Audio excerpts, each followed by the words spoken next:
Could we have a roll call, please? Member Badger? Here. Member Burns is absent. Member Danley? Here. Member Miller?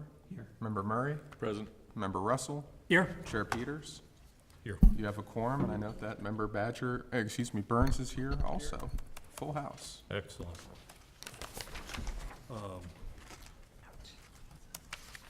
The Joint Plan Commission and Zoning Board of Appeals board members allocate 15 minutes during this portion of the meeting for those individuals who'd like the opportunity to address the board on any matter not listed on the agenda. Each person addressing the commission is asked to limit their comments to a maximum of 3 minutes. Are there any participants that would like to speak right now? Having none, we'll go on to agenda item number 3, consideration of the June 26, 28 PC ZBA special meeting minutes, the June meeting. Have the minutes been reviewed? I have two comments on the bottom of page 2, second paragraph on the bottom.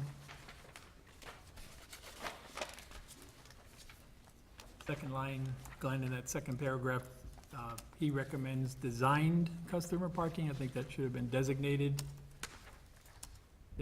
customer parking in the front of the building. Okay.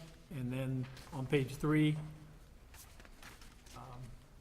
the last paragraph of item number 6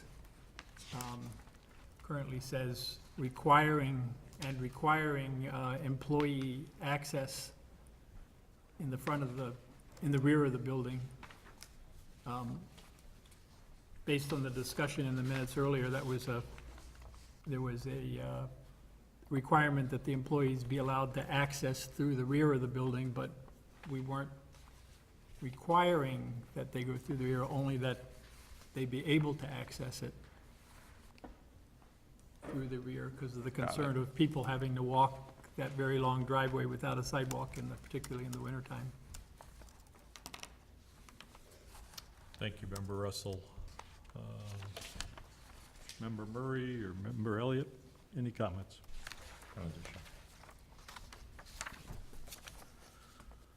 Member Badger. I think I have a couple typos in here. Okay. Member Burns on injured reserve, it looks like. No comments. Okay. Member Danley. No comment. Okay. Could we have a motion, please? Motion to pass the minutes? Is there a second? Second. I'd recommend the motion be pass the minutes with proposed changes. All right. So amended. Could we have a roll call vote? Just a voice vote for this one. Voice vote. All members in favor of the minutes, say aye. Aye. All opposed? Motion carries. At this juncture, any individual who wishes to participate in any of the petitions today, I'd ask you to rise and we'll give you an oath. It doesn't obligate you to speak, but it certainly takes care of this part of the process. Do you solemnly swear to tell the truth, the whole truth, and nothing but the truth? Thank you. Please be seated. Agenda item number 5, a public hearing for 673 Maple Avenue to consider a variation from section 10-5-3 of the zoning regulations to allow encroachment into the required front yard setback necessary to reconstruct and expand a previous addition and any other zoning relief as may be required to complete the proposed work. I see that the petitioners are present. If you'd like to take the podium, and we'll get started. If you could state your name and address for the record, please. Yes, my name's Rob Douglas. I'm here with my wife Sue, and we're the owners of 673 Maple Avenue. And Sure, I'll give a brief overview while we wait on the projector. So this is a relatively straightforward request, as you can see in the packet. The property here at 673 Maple was recently acquired by Mr. Douglas, who has done a couple things. First is he went to the Historic Preservation Commission, went to the village board, had this property designated as a landmark for a whole list of reasons, including its architectural significance in the village as being a mid-century modernist piece of architecture. Its association with William Bergman, a local architect of some note here along the North Shore and reasons like that. What he's proposing to do today, as I'm sure he'll explain, as you can see in the plans before you, is he's looking to remove circa 1980s addition that doesn't really quite go with the rest of the house and build on a new couple bays at the end going to the front yard setback. Thank you. Okay, well, good evening. I'll just walk you through this project real quickly here. And you've got this in your packet. Here's the plat of survey. And I guess the significant thing about this survey is, got a laser here somewhere, there we are. This dash line right here is the top of the tableland around the ravine. So as you can see, it has ravine on 3 sides of the house on an outside corner of Washington right here and Maple where they intersect. Walk you through around the house real quickly here, just to get you oriented. Here's the garage elevation. That's really the only elevation you can see from the street. As you walk around the house counterclockwise, here's from the southwest corner, looking north. Come around the corner, and now we're looking north along the east elevation. This is what the house looks like today, with the circa 1983 addition down here. It was basically this bay and over. Walking around the house, now we're getting to the north side of the house where the bedrooms are, and here's the north elevation. Some quick shots of the interior, and I think what's significant here, it gives you an idea of what this mid-century modernist style is. It's a building organized on an 8-foot grid with 4x14 beams that are exposed on the interior. And for the most part, the exterior walls between the beams and columns are either brick or glass.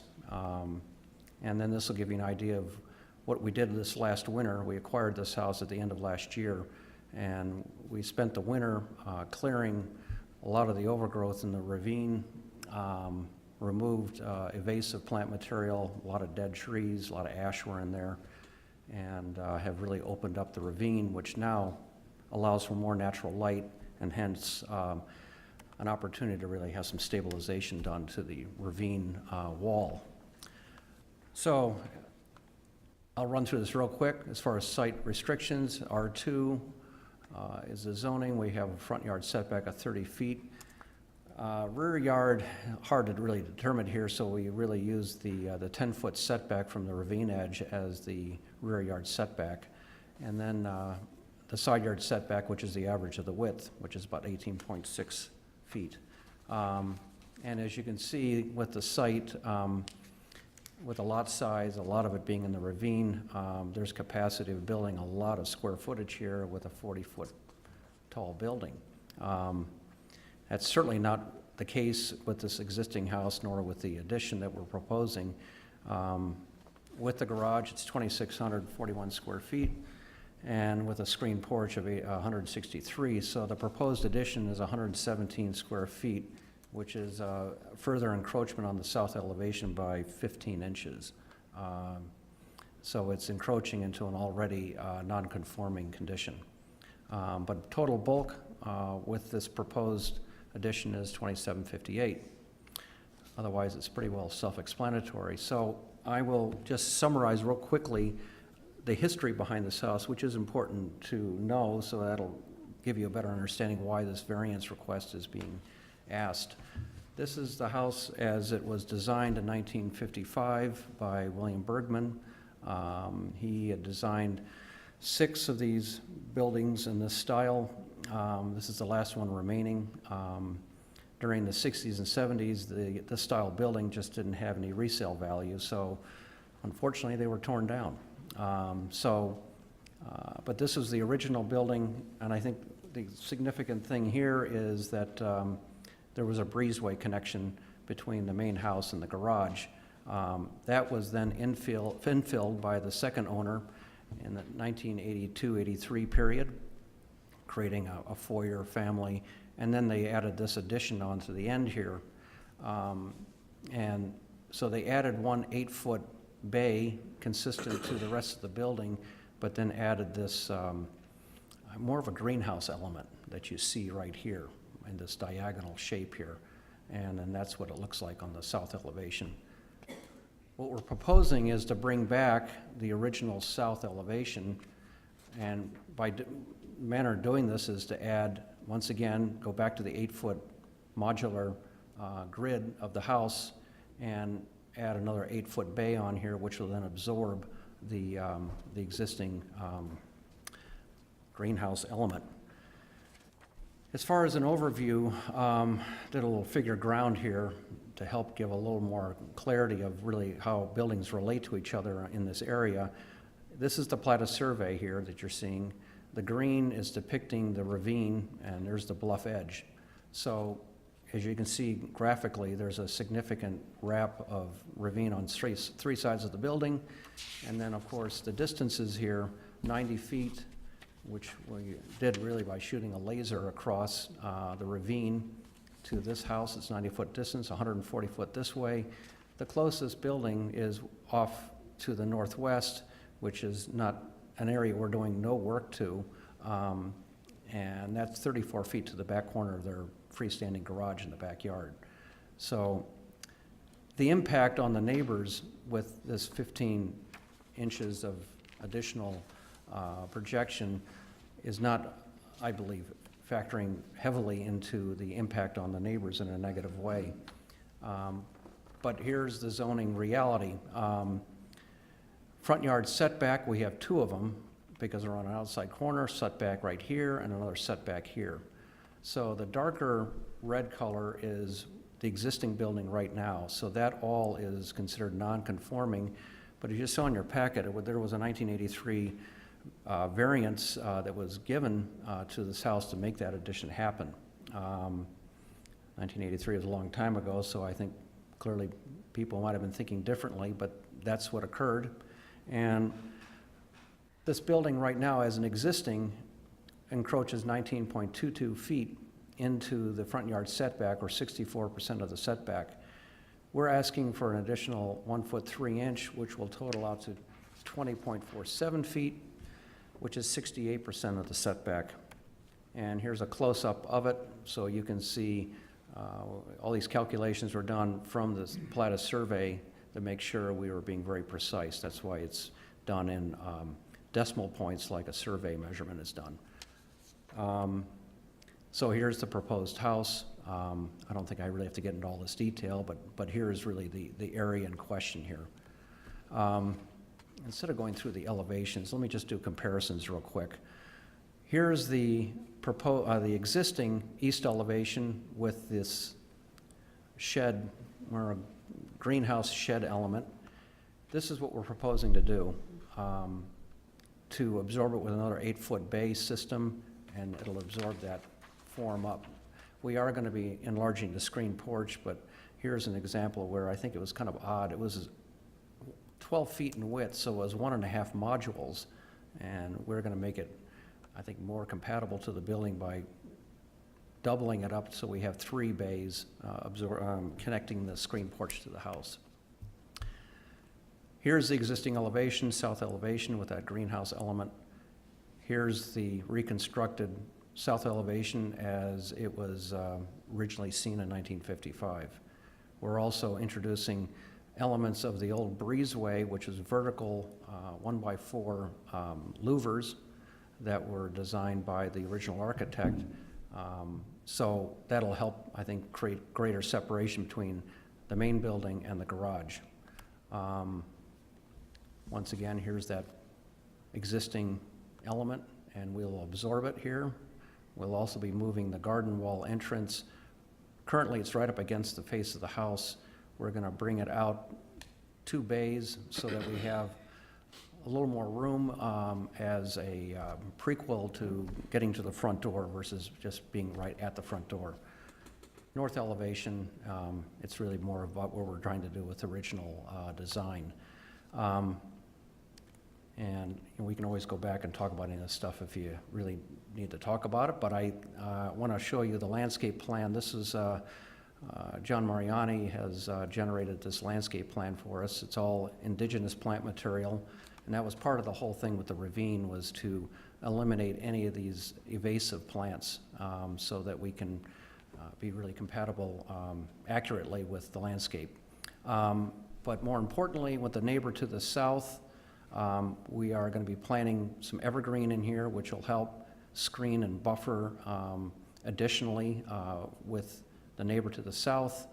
We're doing the same thing up here on the north. It'll be evergreen up here too, which will help buffer the house from the neighbors over here. They would only be able to see this, honestly, if they're standing in their backyard. The house is tucked around the freestanding garage. And so in conclusion, you know, our goal here is really to renovate and restore this building to its original character. But as far as the zoning aspects go, we are only using 42% of the allowable floor area ratio. Here's the maximum. There's a laser again, sorry. Here's the maximum, here's the proposed. We're using only 65% of the allowable bonus on the screen porch. The total lot coverage is only 40% of the allowable, and the total building height will remain at its current height, which is 10 feet, which is far less than 40 feet that could be done on this site. So that is what we're doing, and hopefully I wasn't too long-winded, but it's important to really recognize the reason why this variance is being requested is so we can clean up the south end of the building and really be able to help us enhance the original character of the building that's been lost over, you know, the last 30 years with the various changes that previous owners have done to it. Should I speak directly to the standard of variations? I think you could go through them quickly if you'd like, Yes, Mr. Douglas. I'll do that real quick. So the first standard of variations, practical difficulty or hardship. The property is located on an outside corner of Maple and Washington Avenues, which creates 2 front yard setbacks. The property is also irregular in shape, with a ravine surrounding 3 sides of the property. During the time period of the second owner, modifications were made to the house which resulted in the loss of the clarity and rigor of the original 1955 design. As a result, many details were lost. These modifications have created a challenge for the restoration of the building. The variance request will allow us to add the additional 8-foot bay to the existing 8-foot building system grid to the south wing so we can absorb the 1983 greenhouse bump out, which is inconsistent to the original design. Unique physical condition. The property has an irregular shape with ravine edges on 3 sides. The ravine occupies 58% of the lot, with the remaining 42% of the property as tableland. The property is also located on the outside corner of Maple and Washington Avenues, which once again is creating 2 front yard setbacks. This 1955 mid-century modernist style building has recently been granted a landmark designation by the Historic Preservation Commission, which is supportive of the restoration and renovation of the building as depicted in the attached drawings. The next item here is special privilege. This mid-century modernist building designed by William Bergman is the last of the 6 designs in the style still remaining. With the landmark designation granted by the HPC, this building has become and will be restored as a unique structure in Lake Bluff. The variance request is to allow for the ability to restore the original character of the 1955 design, particularly the south elevation of the building. Therefore, there is no special privilege, but rather relief from the front yard setback to assist in the restoration of this modernist building. Code purposes. As depicted on the figure ground site plan of the immediate neighborhood, the distances from the proposed variance to the adjacent houses is significant. The house to the southwest is approximately 140 feet away. The house to the southeast is 90 feet away across a ravine. The vertical height of the building is 10 feet above finished grade, and the zoning allows, as I mentioned earlier, 40 feet. The allowable floor area ratio of the property is 6627, 6,627 square feet, and we're only talking about an FAR of 2758, 42% of the FAR. The landscape plan will further buffer the spaces between the adjacent homes. And the last one here on public health and safety, the variance request will not adversely impact light, air, nor affect traffic, nor will it be a fire hazard, and it will not endanger public safety, and it will not diminish property values. So I'm here to answer any questions. Thank you. Thank you. Member Badger. I don't have any questions. I think you should be commended on the work you've put into it, and I do not have any questions for you. Thank you. Member Burns. I echo the same comments. No questions, and I think it's a great application of trying to restore a house to its historical roots while making it very appealing looking and still being very modest, very, very modest in terms of what you could do with the property. So yeah, very much appreciate the effort. Thank you. Member Danley. Considering you can go up to 40, put a 4-story addition on there, no, I really appreciate the historic timeline. It was beautiful to watch how the house has evolved and how it's gone into the wrong hands, and I really feel that it could be brought back and to the right owner, so really appreciate the following the rules with your integrity. Thank you. Member Miller. I too congratulate you on a job well done. Makes our job a little easier, actually a lot easier, and I have no objections. Thank you. Member Murray. I'm also impressed by the work that you've done, and I particularly like the efforts that you've made to not encroach and in fact enhance kind of the setting in the ravine environment and removing the invasive species and, you know, again, creating a house where the residents can really enjoy the unique setting that we have here on Lake Bluff. So I think it's a job well done. Thank you. Member Russell. Ditto what all the other members have said, I think this is a very excellent example of why a variation could be justified. It is a very uniquely positioned lot in the village on a 90-degree curve like that. The protrusion into the front yard, even though functionally a front yard variation really moves more towards the side yard of the neighbor, and as you correctly point out, it's still more than 90 feet away from the neighboring property to the south. The only thing I would encourage you to do is, before you move ahead with your extensive landscaping plan along the south edge of your lot, that you talk to the village engineer regarding any easement restrictions that may be in place. As you're probably aware, there's a 30-foot storm sewer easement all across the south edge of your property, and the largest storm sewer in the village runs under your lot there. It's a very, very important pipe, and it's possible there may be some recorded easement restrictions that would prohibit you from investing in thousands of dollars of landscape material in that 30-foot strip. So that's just a caution before you would move ahead with the landscaping element on the south edge. I'm glad, George, you brought that up, because, yeah, there is an easement running through there, and I think you provided some history for me on that storm line was put in the 50s, because I was observing in the ravine a lot of the water coming down from the north, which is actually coming off Crabtree Farm, would then pond down at the base of the west or the east portion of the property, and then the water disappeared. And we found that there's a structure down there that is actually collecting the water. So when you look to the north, the ravine has very much a V shape to it with water erosion, but you look down the other ravine and it has a U shape to it, which means where did the water go? And yes, so I thank you for giving me some history on that. So, but yeah, that's a good point, because anything planted in that easement, if the village has to get in there and do something, that plant material's gone. So thank you for that reminder.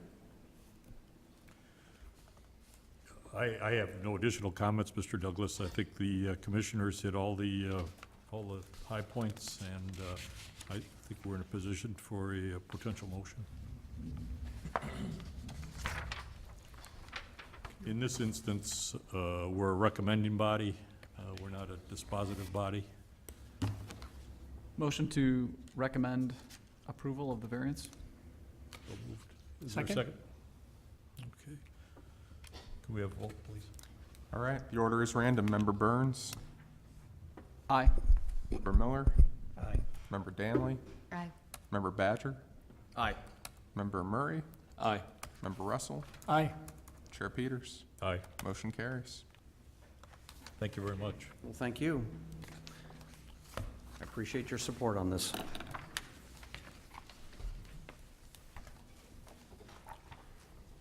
Before we get started with agenda item number 6, I'd like to give the commissioners a couple minutes to just review the additional submissions that were made that are in front of us. So maybe we'll take 5 minutes to glance over those.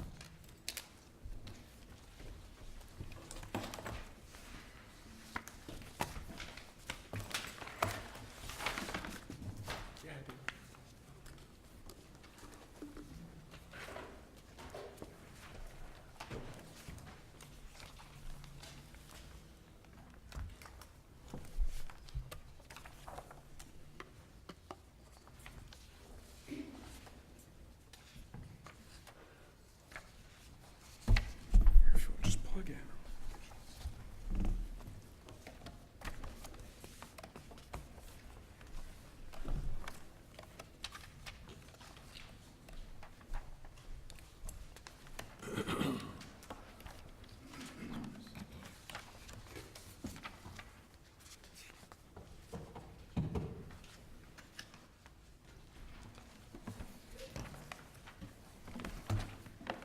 And there's a check right there if you did that for me.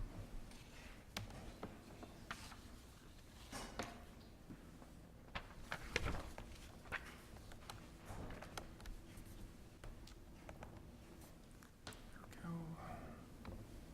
And give me just 1 sec. I need to write one thing down.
Sure, I can do that for you.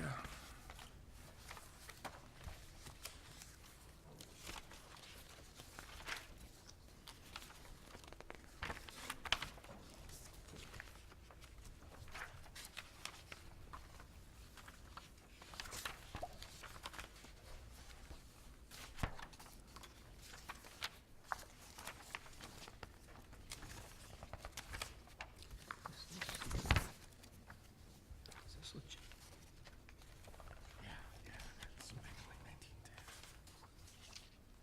We can be part of the conversation. We can be part of the conversation.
All right, item number 6, a public hearing for 419 East Prospect Avenue to consider, 1, approval of both a tentative and final plat of subdivision pursuant to Chapter 11 of the Village Code, I should say.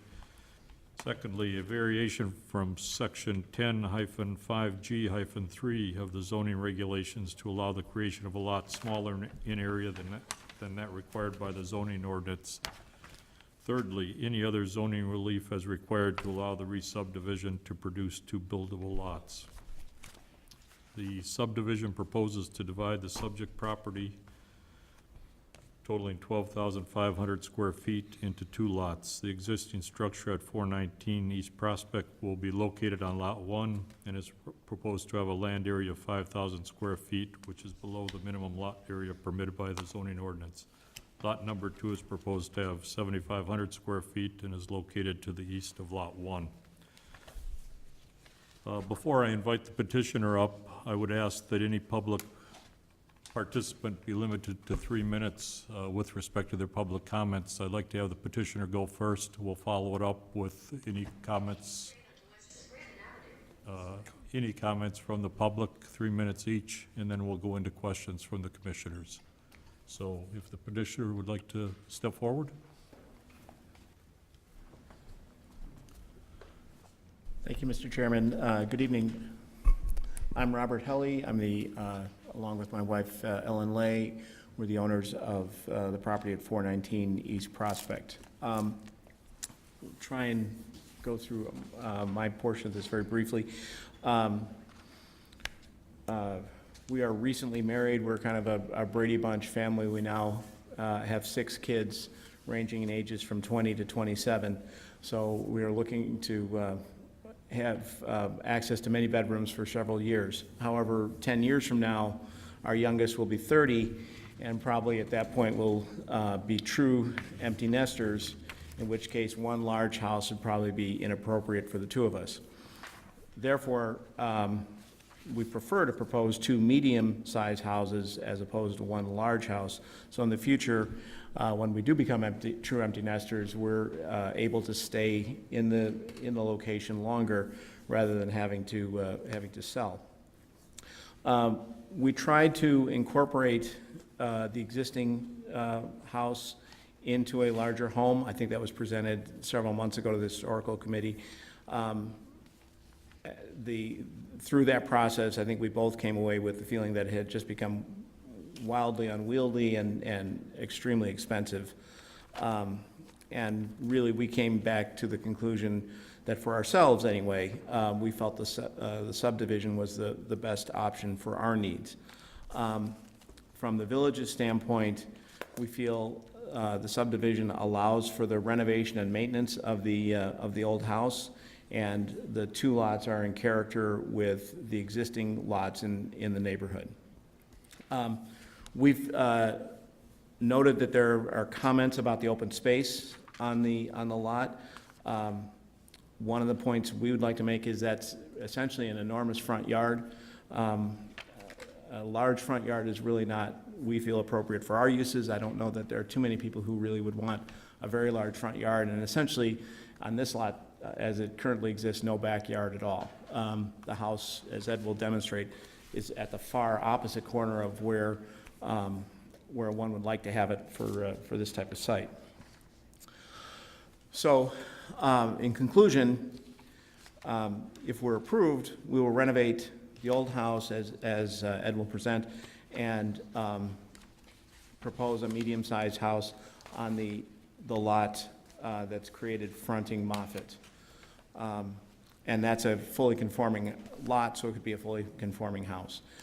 If we're denied, essentially, we'll tear down the old house and build a house as permitted by zoning for the overall 12,000 square foot site, again, fronting on Moffett, similar to the house that's directly across the street from us on Moffett, also similar to the house that's directly across the street from us on Prospect, and similar in size to the house that's directly to the south of us on Moffett as well.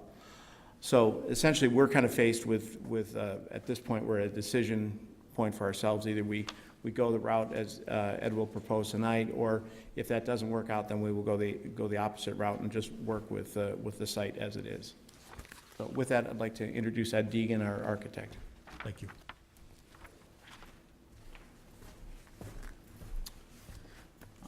Thank you, Bob.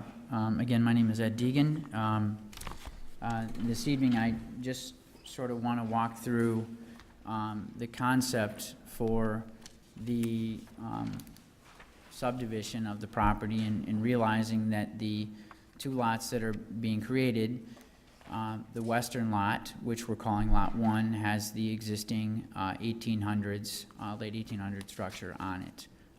The effort here is to try to save that structure and renovate it and make it into a very nice small home, as it is well situated within the proposed Lot 1, which is a 50-foot lot. Unfortunately, the depth of this property doesn't allow that to be a conforming lot, though there are numerous 50-foot wide lots in Lake Bluff, as you all know. So just as a site context, this is, the subject site, and what we're looking at is the existing home is positioned to the southwest corner of the property, which allows for this vast front yard, but is not optimal for a placement of a single home, as the existing structure is where it is.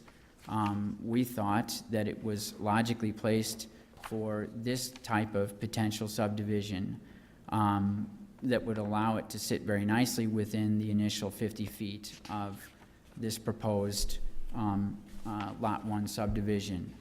If you take a look again at the existing figure ground, I think what is noteworthy here is that, I can figure out how to use, here we go. If the darkest section is the existing figure ground of the existing residence, if you take a look to the north, you have 4 of the original camp houses, which are on 25-foot lots.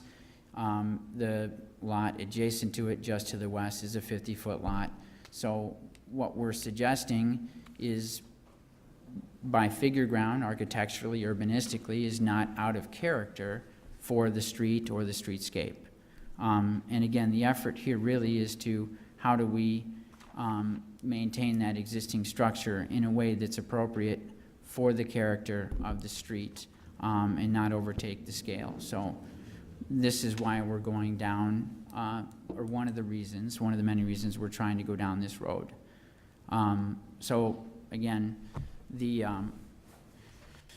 north elevation of the existing 1800 structure. What is interesting, we have met with Janet Nelson. We've discussed the house. There was some indication that maybe this was made out of the clay brick. We've done some investigation. It is not made of the clay brick. It does have some Victorian elements to it. So our effort really is to, this facade is the facade that really what we're trying to maintain this original form. The addition to the west was added at some point later because it's made out of a frame construction, not masonry. And all the additions to the south and east were added 50s, 60s, 70s. Again, you can see these are all, much later additions that have nothing to do with the existing structure architecturally. Again, this would be as if the house currently right now is an existing non-conforming. As you can see, the setbacks as prescribed by the lot, as if we were viewing it from a zoning standpoint.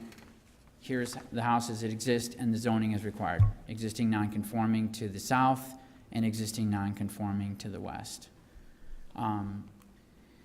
These are the areas, if you remove all of the additions that were done, you're left with the original late 1800s form.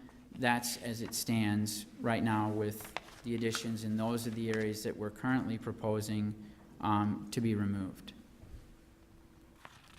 This is just an illustration of the proposed lot of subdivision, again with the 50-foot lot to the west and the 75-foot conforming lot to the east. The areas that we're suggesting additions to this existing form that remains the late 1800s form is we've got a small addition to the east and a porte cochere addition to the west. So you have lesser mass on the lower level. It allows a curb cut to Prospect and allows access to a detached garage to the south. Again, this is just a figure ground illustrating the square footages. Currently, as we have prescribed, we have 2 5-foot setbacks from the east and the west, a 15 to the south, and the standard 20 on the front. Everything is in conformance to the setbacks as prescribed on this 50-foot lot as we're illustrating this potential renovation. The garage is over the setback, but is allowed to be within the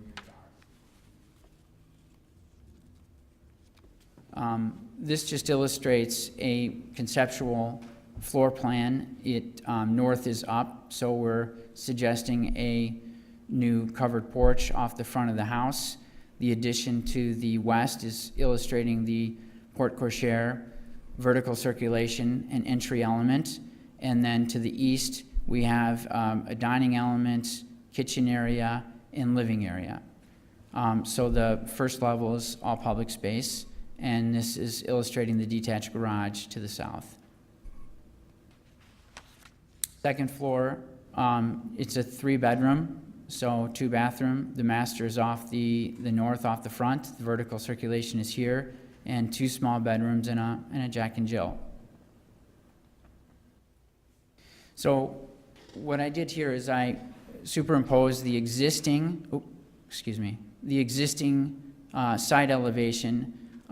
This is as if you're standing on Prospect, looking south. This is the existing structure, and you can see the existing garage additions beyond. It's also noteworthy that we're not touching or removing any of the existing trees on the property with this proposed scheme.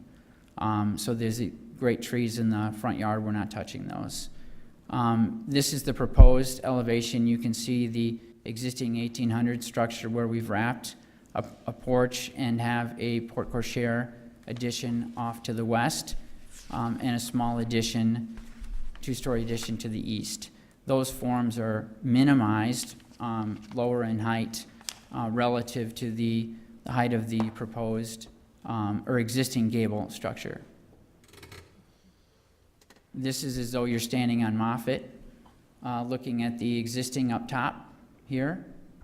and, oh gosh, and the proposed down below. You can see the mass has been lessened significantly, and the central form is the addition to the stucco 1800 structure. This is the elevation from the south. Again, you can see these are all the additions that were made over the years that we're removing, and this is the porte cochere addition and the eastern addition, and then the detached garage off the back. And again, the west elevation just showing the addition of the porte cochere structure and the detached garage here in the form of the 1800 structure in the central form. So this really illustrates how we're trying to maintain that central form, and we're just doing a cross plan, which the additions are to the east and west, front porch wrapping it. We're maintaining all the trees that currently exist on the property, so they're not being affected. That's another view. As you're going down Prospect, looking to the east, sorry, this one is looking to the west. And there's another view of the house as though you're approaching it from the property, going from east to west. And here it's a better illustration of the existing stucco in contrast to the lighter area frame form that's on either side of it. And this gives you a good example of what it would look like from Prospect as you're approaching, and you can see the porte cochere to the right.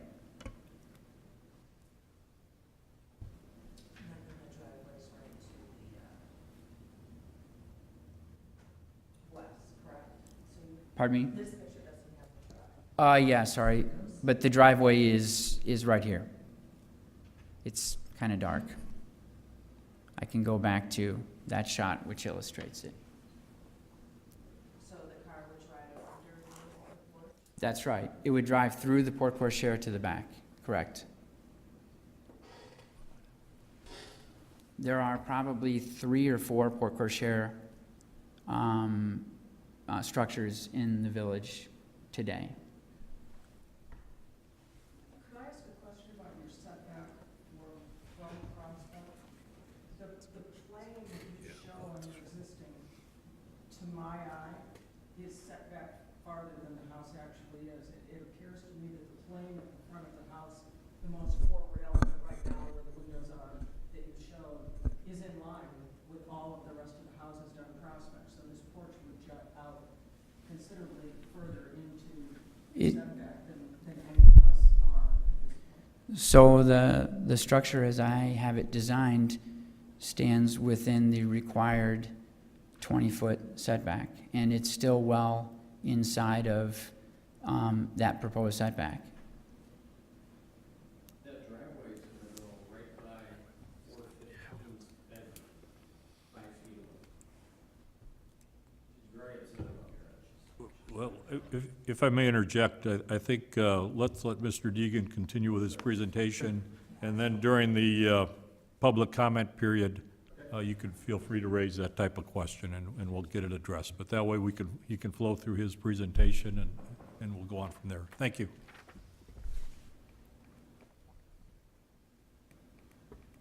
Just going to leave this view up. Bob, do you have anything else to add while I'm?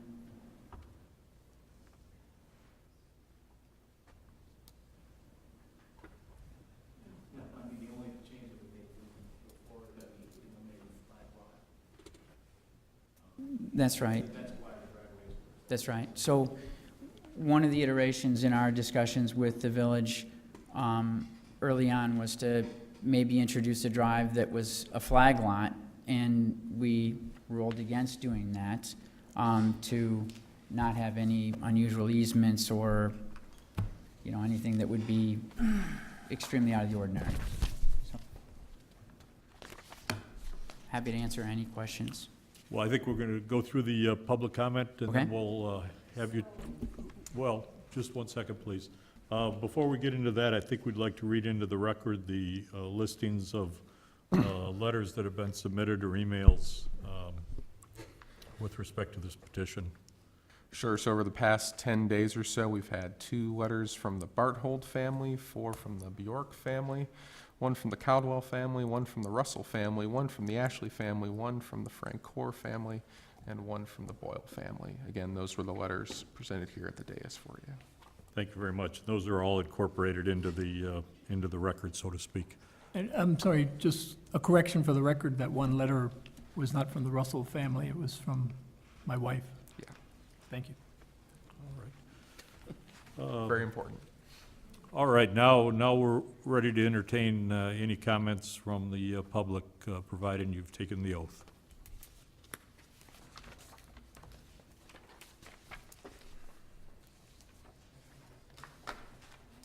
Mr. Hart? I'm sorry I didn't stand Oh, up and get sworn in earlier because I wasn't planning on saying anything. Sir, if you could use the microphone, we try to record this. Promise to tell the truth, the whole truth, and nothing but the truth. I forget exactly what the wording is. That will suffice. I was not planning on saying anything, but I have a few things to say and a few questions. One is we've had no presentation at all about what's going to go into the conforming lot. And it's hard for me to conceptualize and take a stance on what you're going to do overall without seeing something about what that part of the plan is. So I think that's a hole in the presentation here. That's my first point. Just a few other points. One, I'm not in support of reducing lot size from existing zoning requirements. I'm not really in favor of, and this one does not seem to be so much of that, but the overly bulk presentation on small lots. And third and finally,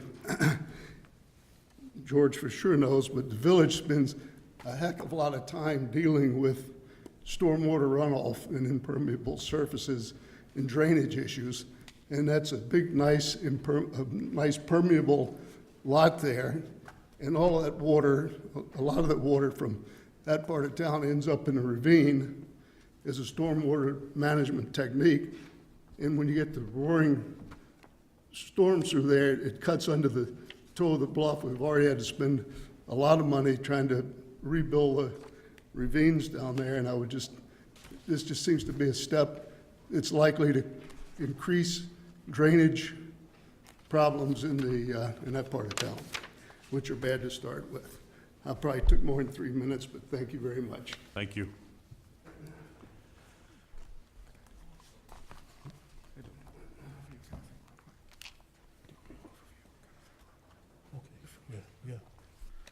So just to step back a little bit and get an overview before we keep going with public comment. So, and I'll point out a few issues from the memo. So when we are working here with subdivision, typically we're really just looking at where the lines are drawn for the lots. So as Mr. Schuster eloquently put it just a few moments ago before this meeting, houses come and go, lots stay. So when we consider a variation here, we're really looking at the size of the lot, the logic or lack thereof of making a substandard lot.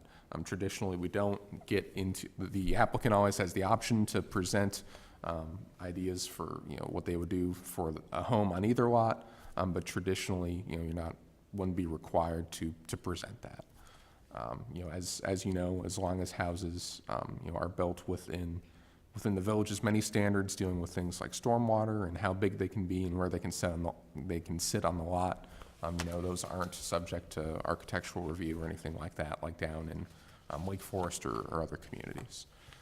As a few other things to point out from the memo, common issues that come up when we talk about subdivision, just to make sure they're acknowledged. One is, how much extra can you build if you allow the subdivision to happen?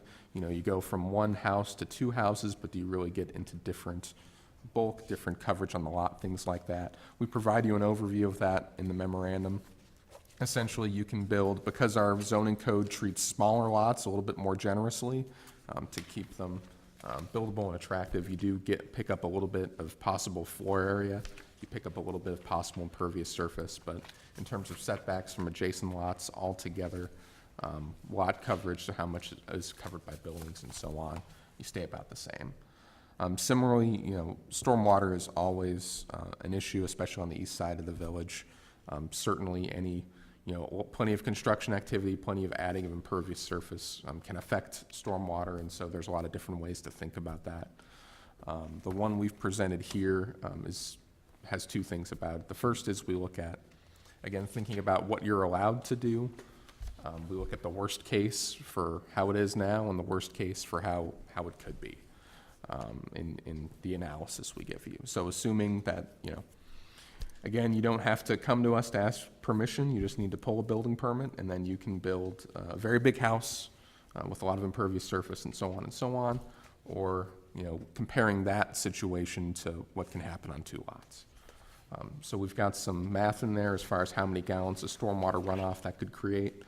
We have some math in there as far as what our village engineer would recommend for storage on the lot. Again, trying, if you do choose to approve this subdivision, trying to keep, trying not to cause a stormwater harm to the neighborhood or things like that. Finally, a common issue we talk about conceptually with subdivisions, you make another house, you make new demand for public services and things of that nature.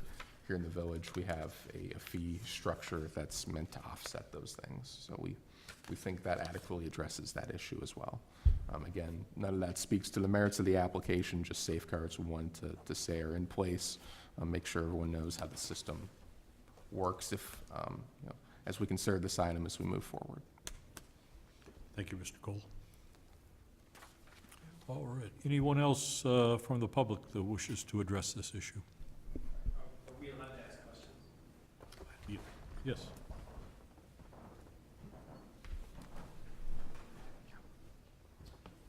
If you could state your name and address for the record, please. Hi, my name is Dave Kissel. I live at 422 Ravine, so I'm in the property just that borders this to the south. So my question is, because we don't see what the new house is going to be, can you tell me where the driveway for the new house is going to be? Is it going to be on Prospect, or is it going to be similar to where it is right now? Similar to where it is right now. If you have a greenhouse to our south, it would be right opposite yours. And in terms, Maybe if you could approach the mic also, sir, just so we can make a good record for the public. Yeah, so we can do this in 2 ways in terms of questioning, and it's important that it's captured for the record for the minutes and so forth. So one of which is if you can direct your questions to the chair, and he can then redirect them to the applicant when you're done. Sure, happy to do that. Also, there is a right of cross-examination, so if you'd like to ask the applicant directly the questions, you can do that as well. It's important just to make sure that after each question, if you're going to do that, there's an opportunity for the applicant to talk into the microphone and be able to answer. Yeah, so let me just make a statement first to the chair. I totally appreciate in owners like the Hellies investing in a property to improve it, because the property that is there right now is an eyesore relative to how the different things have been done to it over the years. So I totally applaud that. My question is in terms of the subdivision of the new house, because we don't see any information really on the new house. And those of us who border this property have the most impact relative to what is going to be built. And so to see a blank space there, it'd be helpful for me to know just generally what that new structure is going to look like, where it's going to be situated, and where the driveway is going to be. So that's my question. All right. Mr. Helly, if you want to take the mic and respond, that'd be great. Sure, and thank you for the comments. We haven't designed the house to the east. It's a conforming lot. We'll have to follow the village's requirements, or if we weren't, we'd have to come right back to this board, so the board would have the ability to turn down anything. What I think is, though, fairly easy for me to conceptualize is the logical place for a driveway for that would be essentially next to your driveway, at the south end of the Moffett side of the lot. That would be the shortest driveway and every time we've looked at it, that's where we've come. I don't see any reason why we would put it elsewhere. I don't know if that's what you want to hear, but All right. thank you. Thank you very much. Any other comments?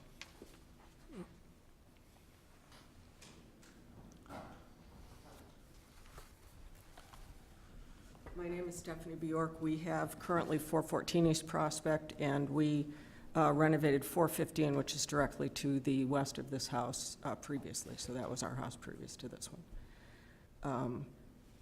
Our concern is that last year when we were noticed on this project, we came and spoke to Mr. Cole to see if we could look at what was being proposed. And we were told that the packet was incomplete and it was taken off the agenda. So that was the last we heard until this letter hit. I realized in looking back now that there have been an awful lot of conversations at various board levels, but nothing that, as a neighbor, we were ever aware of. So our problem was complicated because in the rains at the end of June, our son and his wife were in the house, had been in the house for the last 5 years raising their 2 little boys. They've now bought a house on Briar, and so they moved out in the big rains on Friday. And we got a phone call on Saturday from our son who said he'd gone into the basement and it was filled with water. So fully finished basement, bone dry for the last 28 years, and the foundation has cracked in half due to groundwater and lifted. So we are now, I guess given the sand that was underneath and the amount of water in the water table coming up, 415 is now going to be an extensive fix for us. And it's difficult to speak for the first time to a neighbor in objection, but we really feel it's a very special streetscape. I do take, if you look at the plane of what is existing there now, that porch will then stick out beyond what we've all been allowed. And right now at 414, if you drive by, you can see the flag, because I've had surveyors there trying to do drainage studies to put together what the solution is for us to get the water out from underneath the house. So you can see the flag is right off of our front porch, and that's the setback that we currently have. I asked at one of the meetings if the village was planning on vacating that considerable easement on both sides, and I was told in the past that that was nothing under consideration. Prospect was originally set up like Center, 2 center roads and a center strip, so it's quite a big setback.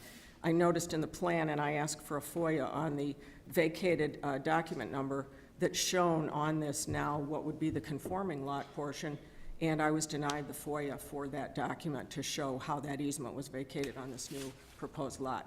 So I have a lot of questions because we were told in the beginning that it was one plan, and the plan has evolved. We've gone through teardowns, we've gone through subdivision, we've gone through the need for a hardship because we had a bigger family. We've had a moving target, to be fair to the neighbors. And so when I wrote my original letter, I was going under the assumption of the things I'd found online, which I was unaware of. And then as the plan was told, even in your packet, I believe it says both driveways are going off of Prospect. So it's been a moving target for all of us. So in fairness, I think I really have to be honest with you. I feel protective of 415.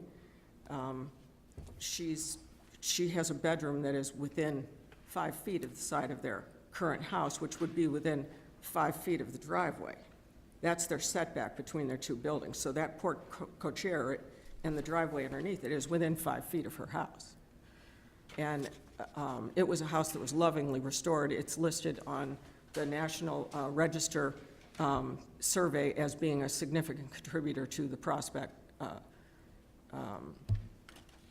Historic District, and our house at 414 is the original facade for the camp meeting houses, almost all the original wood that we've had restored in the siding, and so it's been a labor of love for those 2, but she was out of town when the notice hit. She has a place up north, so I feel protective of her and reflecting that she's been a wonderful steward of that property. So I appreciate your time. I realize these are difficult issues that everybody has to face. But I have to tell you that our civil engineers right now are saying that there cannot be any more sewage going into that pipe that is already undersized across from where we already are all getting, both the house at the corner of Moffett and Prospect on the east side had damage in this last sewer backup. In addition to our house lifting, we had sewer, and so did another foundation crack further on down Prospect. So there's bigger engineering issues for everybody, including anyone intending to build now until we sort those things out. So I appreciate everybody's time. Thank you. Anybody else? Yes, ma'am.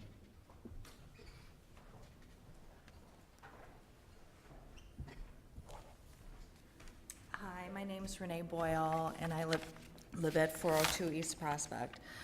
This is a difficult discussion for me and thought because I live on one of the last probably double lots or buildable, subdividable lots in Lake Bluff.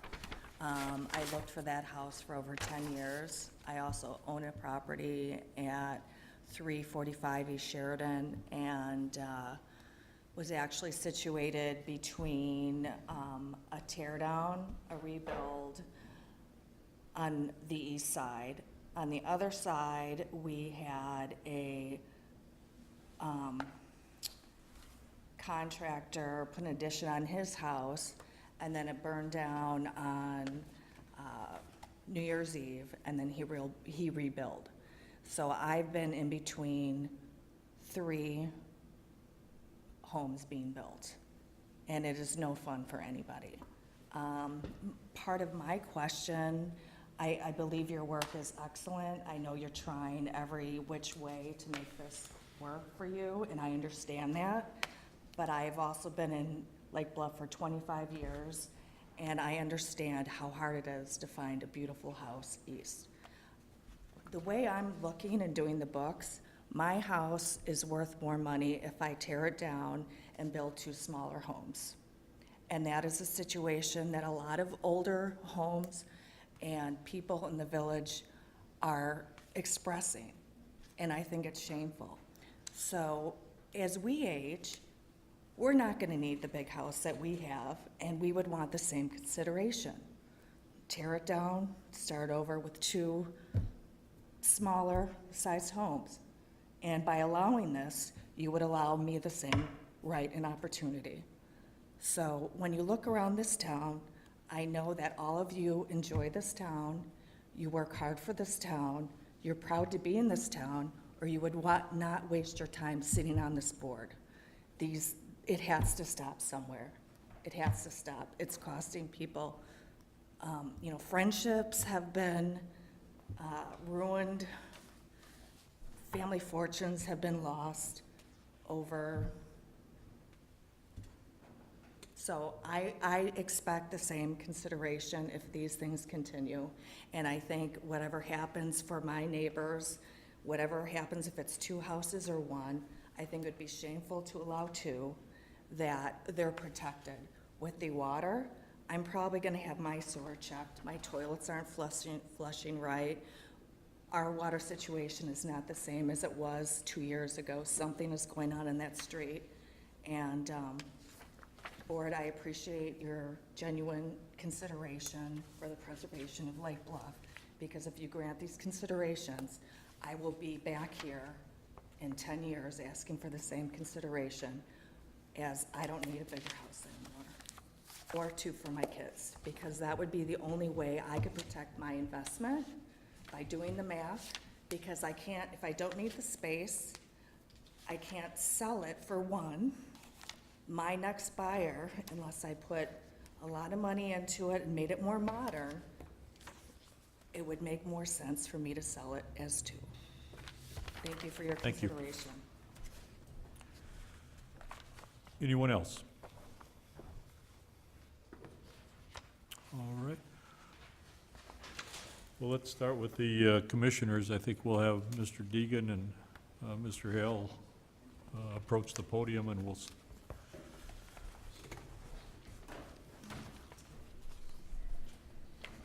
I guess before I let the other commissioners start their questioning, can you provide us with any more guidance as to what is contemplated for the proposed Lot 2? Or is that about the best we could do? I think at this point, that's the best we can do. It would be a conforming lot. It has its own zoning restrictions. Again, you know, the size of that house could be maximum of 3,000 feet. And, you know, just the one question that was kind of an easy one, the driveway would be at the south end of that lot. So Okay. at this point, I think one point I do want to make, for my purposes, I value the trees that are on this lot a great deal. And it just so happens it works out. The setbacks, as it lays out, prevent us, thankfully, from having to really deal with the trees. All the trees kind of fall within the setbacks and not within the buildable lot. And you can kind of see that if you go by the site, there's kind of a rectangular grassy area that sort of lines up with the houses both to the north and south of us. Yeah, that's significant because we do have a rather aggressive tree ordinance and we do take the preservation of. Especially those oaks and the elm tree on the parkway are valuable trees. Certainly. All right. Member Russell? Yeah, I'll have to say right up front that I have quite a few very serious concerns about this proposal and intend to vote against it. The first and foremost, you're asking for a 33% variation on our minimum lot size. If we were to allow that type of variation, which the village hasn't allowed in at least 30 years in the R4 zoning district, there are dozens and dozens and dozens of property in the R4 zoning district, the east side of the village, that could spin off a 5,000 square foot lot. Just to provide an example to the audience and to the members, the most recent tear down at Mountain and Scranton on the north east corner, that is a 13,100 square foot lot, 600 square feet bigger than the proposed. That could have gone through the same scenario of wanting a subdivision and a variation. On Sunrise Avenue alone, there are 5 properties fronting the lake that would fit into this type of variation. The property that sits catty-corner to this property at Ravine and Moffett, if we allow a 5,000 square foot lot, they could spin off 2 additional 5,000 square foot lots at this level of variation. So it would completely, in the long term, change the character of the village to start allowing lot sizes variations. So totally opposed to that on that grounds alone. I don't find your statements for uniqueness to be at all unique. This is a rectangular property. There's nothing special about the topography. So I just don't see this to be a unique property. I don't think your proposal to reconstruct the existing home preserves it in any way. The 2 facades that would face the 2 streets, the Prospect facade would now have a big front porch and a chimney going right up through the middle. You're proposing to tear off and essentially reconstruct on all 4 sides of the house. What you would probably preserve before you restarted your construction is just 2x4s and the framing. There's literally nothing to be saved. The new home, the proposed home, looks nothing like the original home that's there.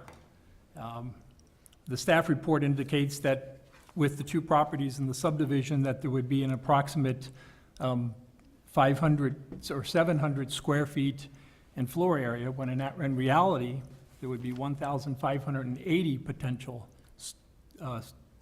increase in floor area between the 2 structures. That's because the staff report missed the fact that you can have 2 garages of 440 square feet bonuses on each property, so that wasn't included in the calculation. And then our code does provide for a lot of other miscellaneous bonuses, so it's probably more like 1,700 square feet when the 2 lots are ultimately developed. There is nothing in this proposal that would require the owner to have that new driveway come off of Moffett. Circumstances change, we could go into another depression and you might have to sell that lot. So there's no control and no guarantees as to what's going to go on the second property. When you have all that construction on those two homes, on those two lots, with essentially what amounts to two brand-new homes, there will be tree loss. It's unquestionable. The disturbance in the utility lines, there will be tree loss. Even if you put the footprints completely avoiding any trees, there will be tree loss, guaranteed. The stormwater situation is definitely also a concern. Because of the miss with the garages, there will definitely be a lot more footprint possible on both properties, so that, of course, increases the stormwater runoff. The neighborhood opposition appears to be overwhelmingly in opposition. So, given all those reasons, I'm going to vote no. Thank you, Mr. Russell. Member Murray. Member Russell has addressed most of the points that I was going to make. So I'd simply point out a couple of things about the proposal as a whole, which is the absence of a comprehensive plan to develop the two lots makes this a very complicated issue to deal with. While I agree with all the points that Member Russell made, again, it would be easier for the board to try to weigh the pluses and minuses of the proposal as a whole if there was a more comprehensive plan that really laid out exactly what the end state of your plan really was. So again, you know, if you decide to go forward with the application process after tonight, it may be something to consider that you provide a more holistic kind of plan about where you want to go.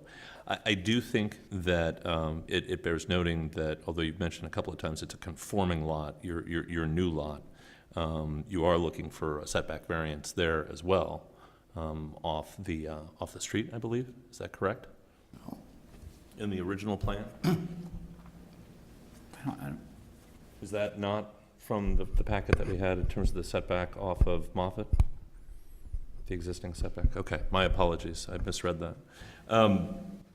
I think that the question that folks are going to focus on over and over again here is going to be the situation in terms of creating the smaller lot. I actually think that the comments you made about lack of restrictions, George, around the new lot are correct. There's absolutely nothing that prevents you from putting the driveway in a different location. And so, again, without a definitive plan that you're asking for approval on, you know, we have to look at that lot and kind of make worst-case assumptions about the size of the house that you build and the resulting impact on things like stormwater drainage. So I understand entirely your desire to, within your rights, create structures which maximize the value of your property. I mean, that's what everybody really seeks to do. But I think you're asking for a significant exception to precedent in the creation of a 5,000 square foot lot. And I think that does raise significant concerns because it could point the direction towards, you know, a denser population balance in that neighborhood going forward. And again, I do think there are a large number of people that would like to subdivide off 5,000 square foot lots but can't do that. So again, I think that the proposal as currently structured raises a number of real concerns. Thank you, Member Murray. Member Miller. Yes. From our last meeting, we were put in a dilemma where if we did one thing, the owner would do something else which was worse. That was a driveway. So we decided to bite the bullet and give the owner the approval. In this case, I'm not sure it works apples to apples here. I think if you decided to build a larger home that was conforming, would be a better option than subdividing these two lots. I think from an impervious surface, and I'm not an expert, but I would just, a pervious surface and saving the trees, maybe. I don't know if that would ever happen if you built a larger house on this lot, probably not. But I too am looking at precedent for this 5,000 square foot lot, and as has been brought up, the, doing a precedence for that would create open up a whole can of worms for this village and this board, so I would not approve this either. Thank you, Member Miller. Mr. Chairman, just to qualify, or clarify an earlier comment, I think my confusion arose from the plat, which shows a switch from a side yard to a front yard setback. And so, again, the plan that you've laid out here, my concern was it could result in the new structure on Lot 2 being closer to Moffett by up to 5 feet, if I read that correctly, in terms of moving from a 20-foot setback to a 15-foot setback, as this is drawn. So, my apologies, it wasn't a variance, but again, I think having a house closer to Moffett, again, raises concerns about taking what is a great open property and imposing more strongly on the Moffett streetscape. So, my apologies. To your point, just as you're thinking about it conceptually, so right now you have one big lot, our side yards are percentages, so there's 10% on either side. When you subdivide down the middle, essentially you take a bit from each side and you have to put it into the middle, writing down that new lot line. Thank you. Member Danley. You know, I have to be honest, I just feel that the town is losing open spaces at an alarming rate, and I feel that if we were to grant a subdivision of this stature and of this extreme request, that we will be opening up so many other issues that we've been listed from the previous commissioners. You know, I too live on Prospect. You know, I have an open pond in my front yard many times with the water that is happening farther east of where you are residing, and I am concerned with that. I kept looking for the old structure and the new proposal, and I didn't see it anymore. I just saw a new home.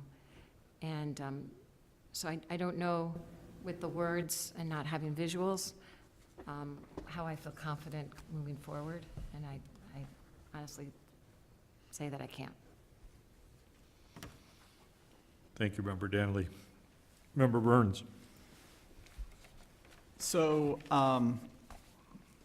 you know, subdivisions are kind of tricky to begin with, even though a property owner has the right to do it if conforming. In this case, I'm kind of inherently against subdividing to a property that's below what our standards are. I mean, we have the standards for a reason, or the specifications for lot size.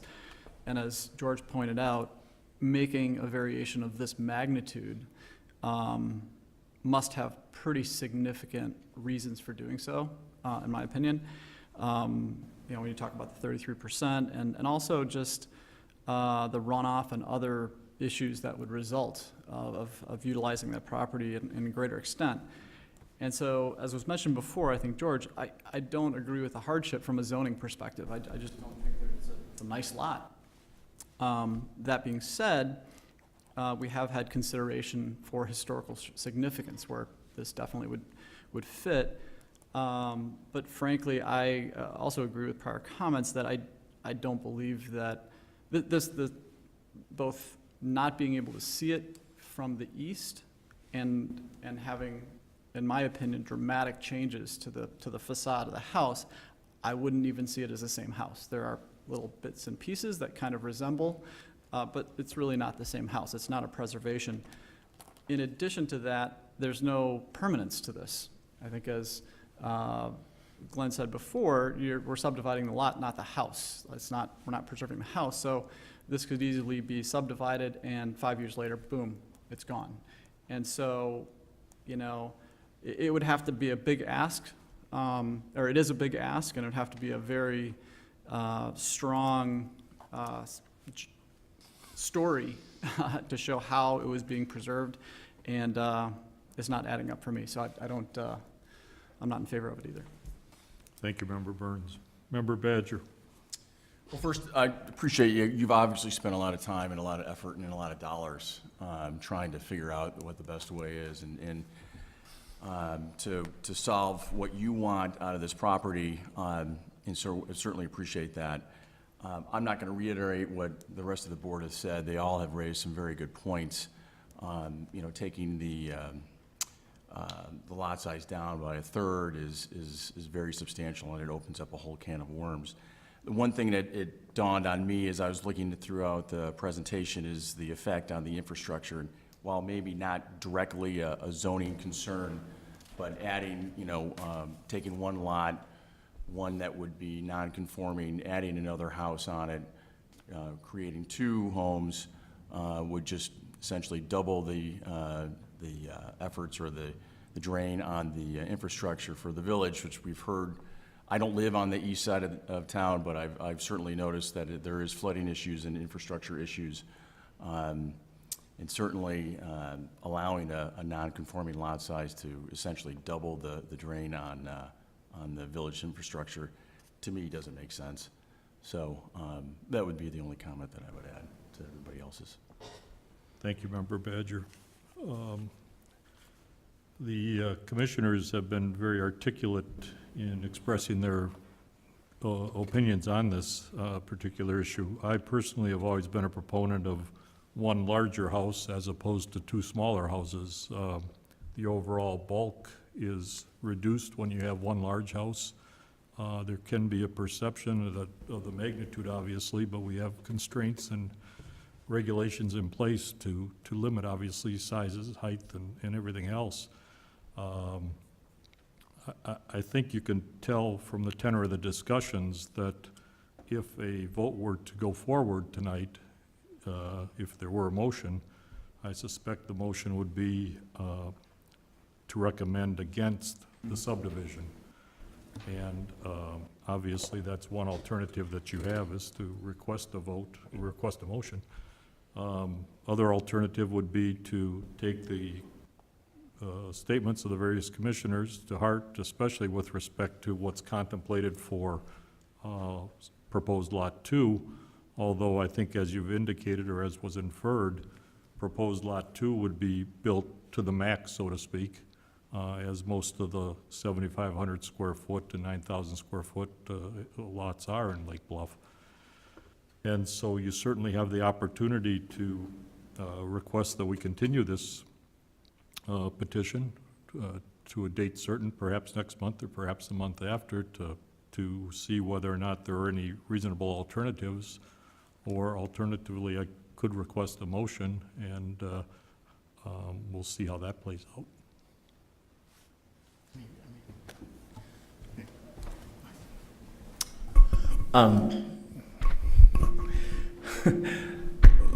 Thank you, Mr. Chairman, for your comments, and I'd like to thank the board and our neighbors for their comments and for the tenor of the comments. I don't feel that it makes sense for us to try and continue. I do understand the comments about designing, the preference to have the second house designed. However, what I'm hearing is, you know, we could design the Taj Mahal at 100 square feet, but the precedent of creating a 5,000 square foot lot is probably an overwhelming issue, and I can understand why. So I think at this point, I guess we should have the vote to have it turned down. I mean, certainly we understand the sense of the commission, and at this point, then we'll move forward with tearing down the old house and just working with the single lot. I think that the commissioners all understand that that's probably going to be the alternative. Yeah. Yeah, but we could proceed with that motion and then go forward. Again, I just want to thank you for your time and your consideration. I appreciate it. Yeah, thank you. Thank you. Any further discussion by the commissioners? Do I have a motion? I move that we vote to deny, I'm sorry, vote to not recommend the application. Okay, do I have a second? Second. Could I have a vote, please? All right, the order again is random. Member Badger. Aye. Member Burns. Aye. Member Russell. Aye. Member Murray. Aye. Member Danley? Aye. Member Miller? Aye. Chair Peters? Aye. Motion carries. Thank you very much.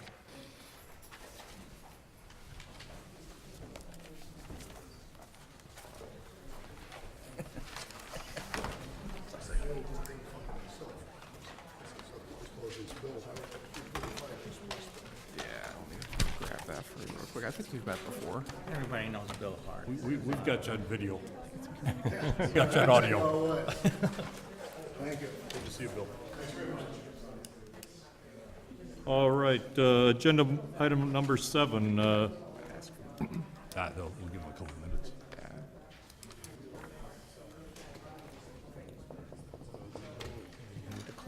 Clear the room. I agree. Tell him to clear the room. Tell me he can do that. He's chairman. You can clear the room. You can clear the room. Want to be a good citizen. Come on, be tough. We'll just go with the staff report. You should have the first straight no vote since I've been here. I mean, you're tough enough. Yeah. Staff report. I like unanimity. All right, agenda item number 7, staff report. Mr. Cole? Sure, so just a few quick items and we'll get out of here. The first, at your place at the dais, Member Burns, I see you're already enjoying it. As you know, here around, April of last year, the village board passed our strategic plan. We really wanted a better way to tell the story of what that document's trying to do over the next 5 years, now 4 years in the village. Well, 1 second, if I could, Mr. Cole. Pardon me, Mr. Yes, sir. Chairman. I just, I apologize for interrupting. I do want to thank Glenn and the staff here. They've worked with us very, very closely, and I certainly appreciate their effort, and I did want to walk away without saying that. So. No, thank you very much. That's very cordial of you. Mr. Cole? Yeah.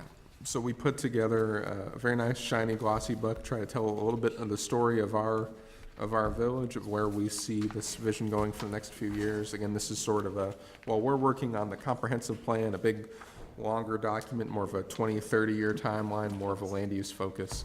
The village board's document is really 5 years, strategic and tactical, focuses on all village efforts. So we've got the glossy, which you're welcome to keep, and we also have just a one-pager that tells you a little bit about, just in the past year, some of the efforts we've been doing as staff, the village board has been doing to bring this plan into action. That's a whole slew of things, from the efforts of our sustainability group, our efforts on the comprehensive plan, some of the efforts around the Knollwood Fire joint proposal. A lot of stuff going on. Just want to make you aware of it and give you a good reference. So the other thing I'll note, not quite as pretty, no pretty photographs involved, but we did work through a process of bringing, at the first meeting of this incarnation, the Plan Commission, we got some good direction from this group on where to go with a new institutional zoning ordinance. That's actually at the dais for you, as well as the final mock-up of that. There's a few little changes I'll go over. Yeah. Where is it? At the very bottom of your stack, you should have one. If not, we'll get one for you. What are we looking at? I don't know if I can got that. Draft. In that case, Ordinance number 2018? Oh, that one? Yep. Okay, I thought it was part of what we were already talking about. Sorry, it's slipped in there. It's a late breaking item. It was at the dais, so that would be on the top, I guess. About 5 or 6 pages, well, 10 pages front and back, 11 pages. Sure. So all to note, you can review this later. If you have any comments, let us know. There are 2 really only notable changes from our previous discussion. One is, there at one point there was a section about required public engagement, required village engagement. That as we went through some of our internal review and with our the village attorney and their staff, we didn't think that would be that workable in the long run. Our thought would be that if you feel like you lack information, or if you feel like there's needs to be more of a chance for public comment, of course you can continue the hearing, you can work through those things, and cannot be adversarial. The other thing is there's some parking standards in there, again modeled off of some best practices, some neighboring communities, trying to set a standard that wasn't very generic or very, very vague, trying to give everyone a starting point for expectations while still recognizing that we're in a village where, the beach has no parking, most of our parks have no parking. We don't necessarily want to be in the business of over-parking things either. So is this for prime time then? Just about, yeah. So if there's any other comments from this group, we can make those changes. If not, this week, I'm planning to ship this off to some of our institutional partners for review. So we've already had a bit of a dialogue with the Park District. They're actually engaging an outside consultant to help them in their review of this Hitchcock Design Group, which does a lot of their site plans. We've had preliminary conversations with some of our institutional partners, but we're going to deliver this to all of them. From what the Park District has requested as the biggest stakeholder in this, they've requested a fair amount of time to be able to review this and get back comments and try to do a little bit more before a public hearing. So we're thinking, our thought is our agenda for next month, we'll see where it goes, could be pretty thick. Our thought is to really have a public hearing on this in September and get it done. Knock on wood. So. Can you give us tidbits for the next agenda? Hey, Glenn, I'm sorry. Certainly can. I'm sorry, Elliot, before we get off of this item, can you give us to at least Monday to comment? But you said you were gonna ship it off to the other, school district and park district this week.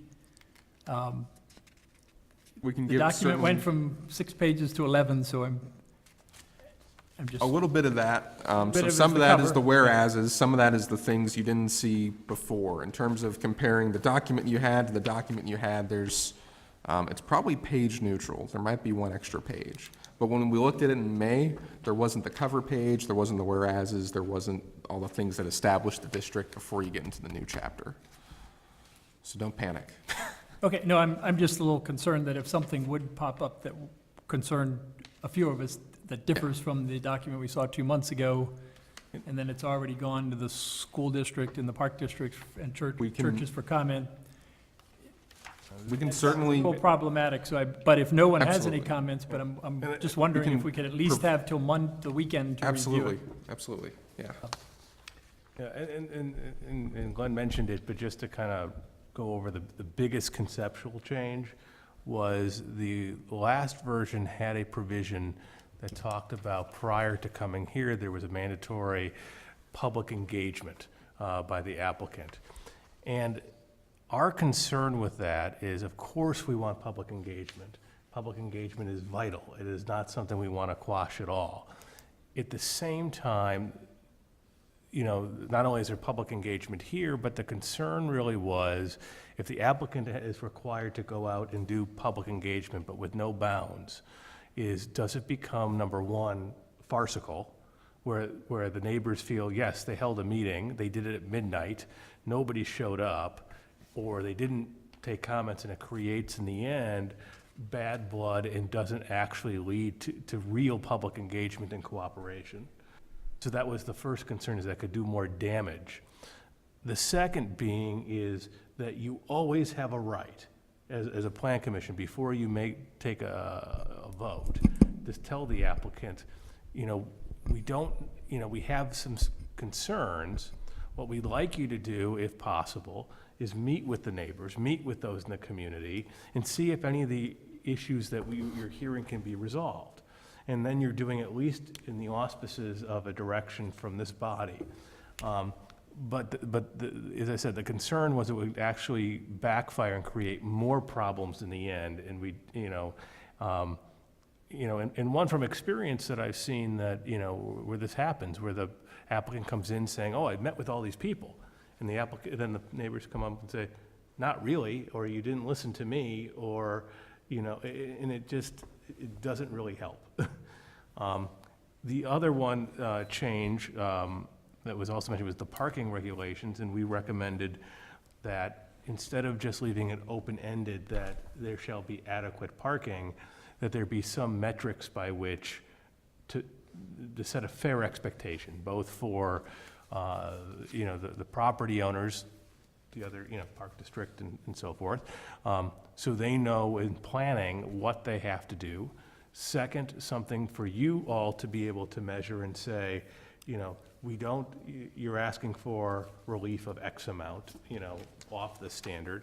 And it still has some flexibility in the language where if you believe that more parking is required than the minimum, you can certainly recommend that be required at the final ordinance stage. Or vice versa, if there's a proposed use that you think the minimum parking is too stringent, you can always offer a modification off of that. But we thought that that was important to be in there to set a baseline. So that really was those, you know, I guess the detail of the two major changes. Any other comments regarding Rio? It strikes me, and I could be missing this, having, you know, not been involved in a number of the earlier iterations or discussions, that there's an awful lot of permitted uses, permitted by right in Rio, and part of the, if I understand correctly, it's part of the underlying purpose of Rio is to create a special class for a certain set of properties around town that we want to be very careful what we do with. So I don't know whether I missed a discussion where we kind of went line by line through the various S's and P's on, in section 3. I know that we've based a lot of these off L1, if I'm not mistaken, in terms of how those were permissioned. But you know, I for one would, when you take a look, for example, at without limit, when you have language like without limitations, community recreation centers, which, for example, were you to take one of the large Rio parcels and redevelop that in a large community center, that would have a significant impact on the open lands profile of some of the areas of the village. I don't know. It strikes me that just on balance, I would have expected to see more special use permits required rather than less in that particular area, and actually looking at Rio as something that is a bit of a commons theory. That these are, you know, predominantly, if we take, for example, the current golf course, which could very well be one of the first large parcels in the village to test the Rio ordinance, whether or not you would want to have more judicious application of special use permits. So I'd just raise that as a question. I don't know. Again, perhaps I missed an earlier portion of the discussion. Sure. So to answer that, if you look a little bit, you know, about halfway through, well, let me step back. So at one point there was a thought, let's say that, you know, everything in the Rio district would be a special use permit.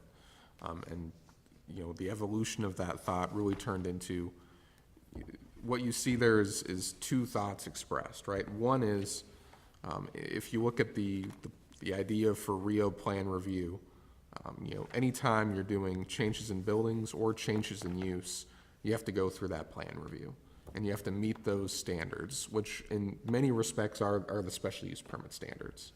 But there's just these big exemptions. Using this mechanism lets us give those big exemptions to things that you just don't want to see.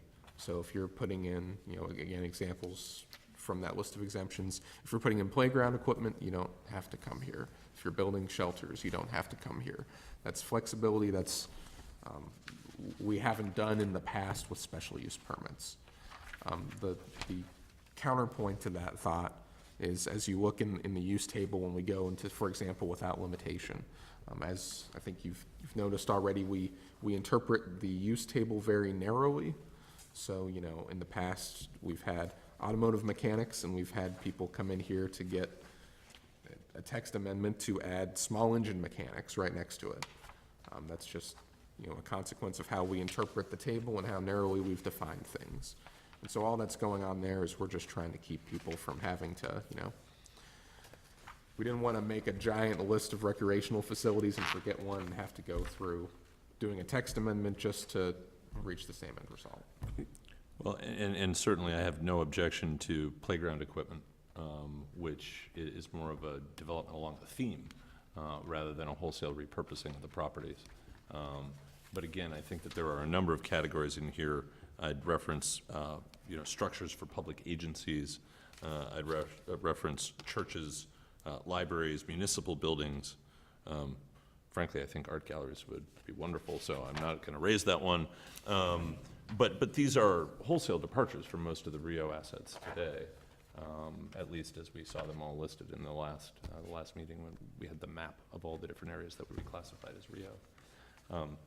So I raised the question, and you know, perhaps others are okay with it and making a mountain out of a molehill, but that's something that I just raised. I also, the one also edit is, I do believe at one point in here, under your parking structure, I believe you mean schools and daycare centers. What's the stated thing? Is that it?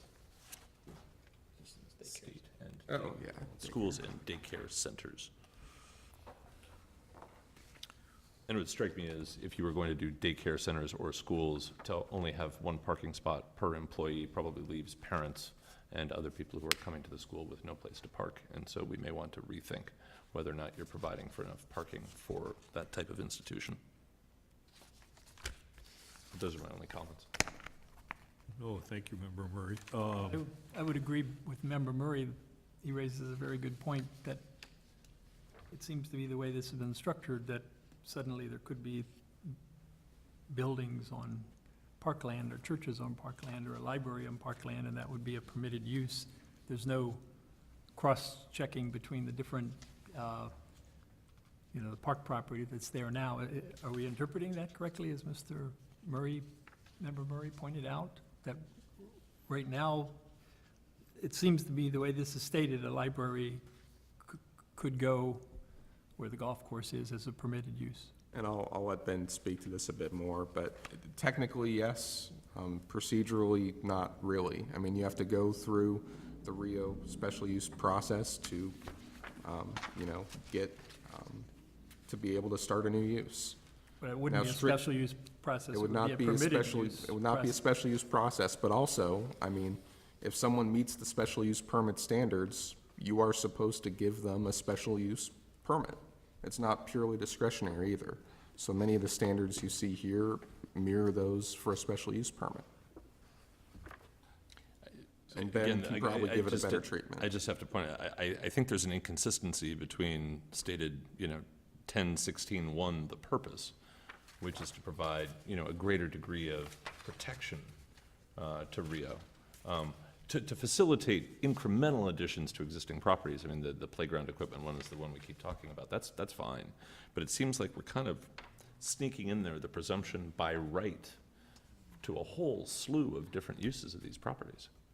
And I just don't know why we wouldn't say those are special uses. Now, could you carve out a very small list, like playground equipment? Yeah, I think that is reasonable to give those permitted use. And that might be an alternative to what seems to just be a wholesale adoption of a slightly varied L1 structure. That might be an alternative approach. So, and I just want to kind of relay what I understand, because I, in concept, agree with what you're saying, but it doesn't necessarily jive with what I remember the history of our discussions being. And how I remember it is that we identified that all these things are okay, all these uses are okay on institutionally zoned space, so I was okay with that, but that when you would have a change of use above a certain threshold for a building or size of a building or use, we're gonna go from a use of one building from a church to something else, it would come before us and we'd go through this process. And we would have the ability to then have a say in whether or not that was possible or not. And so I agree with you that we should have some oversight and ability to influence whether or not that is able to happen, that change of use. Because it seems as though that's kind of when they, have to come through with the Rio development plan. What I'm missing, though, is the teeth. I was of the impression that we would have the teeth to say no, even though it's permitted. We don't agree with you putting a church on the, ninth hole of the golf course or whatever it is. And so I guess maybe from a technical perspective, I'm missing something that I thought we had this review process and oversight, but given the Ps that are brought up as permitted uses, am I mistaking? Am I misunderstanding that? Because I kind of am on line with your thinking, but maybe I'm just missing a technicality, because I thought that was included, that we'd have that level of oversight. And just adding on to David's point, is the real solution to have neither an S or a P, or just say, you specify what are the very narrow set of permitted uses, and any departure from that has to come to the PCZBA for approval, as a full-on variance from what are the permitted zoning of the property. So a couple things. So let's start with that concept. So we don't have use variations. So for example, if I'm in a residential district, I can't say, I'd like a variation so I can have a power plant. You know, Right. So instead what you do is you do a text amendment. So what would happen is, so if you take a current church or a park district property, and if it's not a P or an S for that use, they become a legal non-conforming use. Now, I'm not going to speak for the park district or another, property owner in town to state whether that's good or bad, but understand that it has implications when you become a legal non-conforming use, both under our code and also, what it means for your future ability to operate that. The real, I think what I'm hearing, and here's the question is, there's kind of two sides to this. One of which is, let's talk for a second about what a permitted use is versus a special use. A special use is a permitted use, conceptually, under a zoning code. And it means that when you make it an S, you're saying, we are generally okay with all of these items being in this zoning district. However, we also recognize that there may be certain externalities, negative impacts, issues with that particular use. So we're generally fine with it, but for each particular property, we may need to do a specific review under the special use standards to ameliorate these possible issues.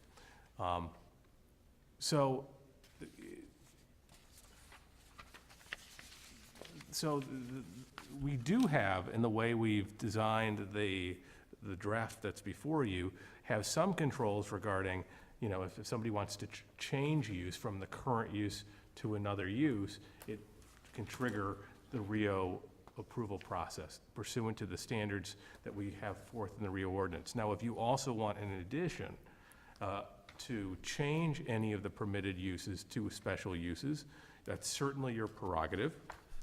And if you want to have the discussion and go one by one through the use table, and you think that would be productive, that is certainly, if you think that's beneficial, you should totally have that conversation. The other thing, as you bring this up, is understand that the use table is much longer than what's before you. This is an abridged version of just those uses. This is not the entire use table. So this has been narrowed down quite a bit in terms of what's not in here already. But certainly, as you review this, and before you take any, make any decision on your recommendation to the village board, if you think it should be a special use and you want that added layer, that can be done. So it's really, I think that we have focused on, in the history of kind of discussing this, primarily more on the procedure than we have on the individual items in that use table. But we can certainly revisit that if that's what you'd all like to do. And it may require, I don't want to hold up the process, but it may require some time to further review and I hate to volunteer for this, but kind of map out the process again. Because I'm just reading again, and I just need to I didn't know this was part of the agenda today, but refamiliarize myself with the process. But I'm just reading in 10:16:7, kind of relating to the P and what someone's ability is to do something with a P, that maybe there are the oversight. Because if you read it, no person may conduct or shall be entitled to establish a new use or obtain a building permit from the village or any applicable permitting authority to construct, reconstruct, alter, or move any building or structure on any property within the RIO district without the approval of a RIO development plan, unless exempt, due to a few things like making a playground or things like that, which are pretty narrow and I think fairly acceptable. So I think the oversight is, it's permitted, except if you're gonna do something of any relevance, you have to have an approved RIO development plan, which requires them to come here, and I think required by the village board as well, to approve it. And we could say, no, we don't approve it. We don't like you doing what you're gonna do, even though it's permitted, we just don't like it because we don't like the development plan. So I think it may be there. It may just require a little bit of getting comfortable with it, in my opinion. And just to chime in, so, at our May meeting, I understood our intent to be, let's get to a public hearing. If we are not there, that's totally fine. I'm not trying to rush this through. If I misinterpreted our board's desire there, please don't take this as me trying to hurry things along. We can take the time we need to. We can put it on the agenda in August formally. We can take the time to really go through this. And I apologize if that's, for that miscommunication, if so. So take a step. So say the church wants to move to the golf course. What's the process? If this is approved? So if they wanted to move to the golf course, number one, assuming that the golf course is, there has to be, first of all, a map amendment, right? So that's, the first step is there'd be map amendments to, when this gets adopted, to move the current property into the Rio. So let's start with the baseline. We assume that the golf course will be moved to the Rio. Then the question is if somebody wants to establish a new use there, whether it's a church or anybody else. Or if the golf course wants to move to a Right, church? so, but they move the golf course, say, let's build a church here. Then, since it's a golf course, it's a change in use.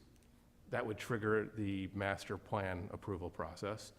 And most likely, I can't guarantee it, they might try to use a building there for a church, but if they wanted to change and move, construct a new church building, that would also trigger the master plan review. So that's gonna then come here. There's gonna be public hearings. You have the factors that you're gonna look at that are in the Rio ordinance. You will consider it, make a recommendation to the village board, and then ultimately the village board would adopt an ordinance approving it. So when you say permitted, it's kind of, it's allowable, but it's not guaranteed to happen. Well, the use is permitted as of right, but changing the property to that use requires a procedure. So it's. But it requires a procedure, That's just to what be we have to clear. clarify here. But is the standard, and this is a question, I'm not They're making a slightly- statement. Are they entitled within a reasonableness standard to that permitted use if they go through the process? So for example, if my understanding is a special use permit doesn't really have all that many teeth as well if it's within reason. We can't deny them something if they're conforming to the. It's an oversimplification of the standard of special use as well as the Rio standards, and they are very similar. I haven't recently sat down and literally put the two standards side by side, but they're very, very similar. So reasonableness is, I would say, is far oversimplification of what they are, but they are slightly different standards. So the standards in many ways were taken and they're very similar to the plan development standards that we have established for the various types of plan developments in town. If they meet those standards, then you would be granting it. And again, there's more of them than in the special use standard. It differs slightly. We can certainly present you a full analysis of the exact difference if you want. From a practical standpoint, I don't, in a legal standpoint, making them S's versus P's, it's probably belt and suspenders. You can certainly do that. I don't know that it would have a significant legal impact or procedural impact on the process. But if you want to do that, you certainly, you could. It's belt and suspenders. I think more time to understand the teeth, as you put it, would be helpful. Because again, if you read the paragraph, it sounds an awful lot like they have to go through a process. But if they're conforming to the conditions of the Rio, then again, I think it at least strikes me as an oversimplification to say if we don't like it, we don't have to approve it. Actually, you do have to approve it if it's conforming. If it meets the standards. Yes. If it meets the standards, and that would be true under special use, it's true under Rio. Exactly. And do you mind, because I don't have a copy in front of me. Thank you. So if you go to the standards section, and I'm looking at page 9, section 10-16-7C. Development, in accordance with the Rio plan will not have substantial undue adverse effect upon adjacent property. Again, very similar to the language in the special use. Is it consistent with the land use policy of the village? You can see what they are here, and this is essentially the exact, almost verbatim. It's a little more fleshed out than your special use standards, but it's essentially the verbatim what the special use is. Again, I think if you change the uses from P's to S's, it's belt and suspenders. I don't know that either way are going to come back through this body at the same hearing process. They're conducted at the same time, the two different approvals. I wouldn't get overly bogged down procedurally that's going to change the process in a significant manner. But again, it's belt and suspenders, and if you think it's best to make them some of these special uses, that is totally fine. I'd just like to say that I'm extremely uncomfortable hearing the additional comments, having this document forwarded to the other jurisdictions without our board reviewing it. We may actually end up slowing the process down. If we go and we send this and to the schools, to the churches, to the Park District, and say that the message is gonna be this board is in favor of it. And I think we need to have a meeting where this board discusses the actual proposed document. I would suggest that now that we have a good, hopefully final draft, that the members in the next week could read it and then submit any comments to staff to help facilitate the discussion at the next meeting where we could have it on the agenda. And then hopefully we can take a vote on the document, and then it can move forward for review by the other public entities in the community. But I can't make a judgment on this at all right now. Certainly And to not, not and be that's- able to interact with the again, fellow I- members. No apology necessary. No, we were debating two different types of documents at that May meeting, but, you don't have to apologize. Especially There's with the nothing. change in staff. Yeah, I would, I think there's quite a bit of concern being expressed right now that I think it would warrant the topic to be on the discussion for the August meeting, Glenn, if we could. It'd be very inefficient for the various entities to review a document and then all of a sudden, a month later, after they've spent consulting fees and everything else, and we say, hey, the document's changing dramatically. So hopefully we can have a productive discussion next middle of August when we meet again. Yeah, and focusing, and I think at that discussion, it would be great to understand the options for, and just to state the obvious, I think that the community has real concerns around some of these spaces and what could happen to them in the future, and I think they look to this organization to actually act as a steward of some of those spaces. So I think this section 1016(7) needs a lot more discussion and focus. I think some of the other pieces, for example, around the exemptions and things are well thought out, and they don't seem to have changed a lot, but this one feels like it may need some more teeth. Yeah, and I don't mean to continue the discussion, but just one more comment along those lines, to a little bit of history, because we're not talking about the efficiency process, but it is a tied kind of corollary to this to try to make it easier for people in the Rio districts to be able to make improvements to their property easily, that I think we have to be careful about affording property owners the right to work with their property and have flexibility and have uses that they can do on it, especially efficiently, which this doesn't really speak to too much from a process perspective, versus the oversight of keeping things just the way they are.